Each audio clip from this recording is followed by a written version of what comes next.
when we started, in the mid '80s, there was very little understanding of what good beer should taste like.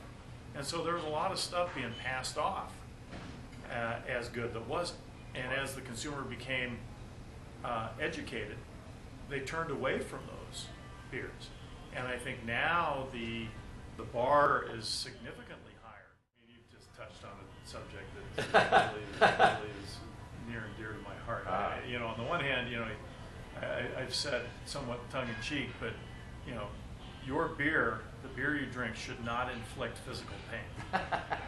It just shouldn't. And we talk about our beers. We like our beers to be balanced, even the really hoppy beers. And we sometimes get dinged because they say our IPA is too sweet, when it's technically a dry beer, but it has body. And I've read online guys say, well, an IPA, balance in an IPA is lack of balance because it's all about the hop. Well, I understand that, but I believe that opinion will evolve as well as people begin to see the in the craft. How many hops you can cram in the kettle, it does not make an excellent brewer. But with that being said, we all love hops.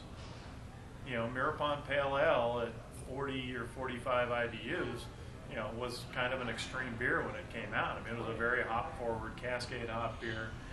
Now it barely even qualifies as a pale ale in a lot of people's minds. And of course, there are a lot of the novices out there that love to write reviews that think a pale ale is an IPA. And it's about a learning, evolving culture and a learning, evolving marketplace.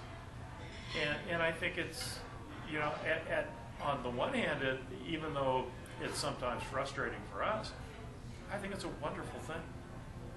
The whole online beer review, I love it, I hate it kind of discussion that goes on, I think is fabulous. Somebody said a long time ago, as long as they spell your name right, which they rarely do, Deschutes, but it's,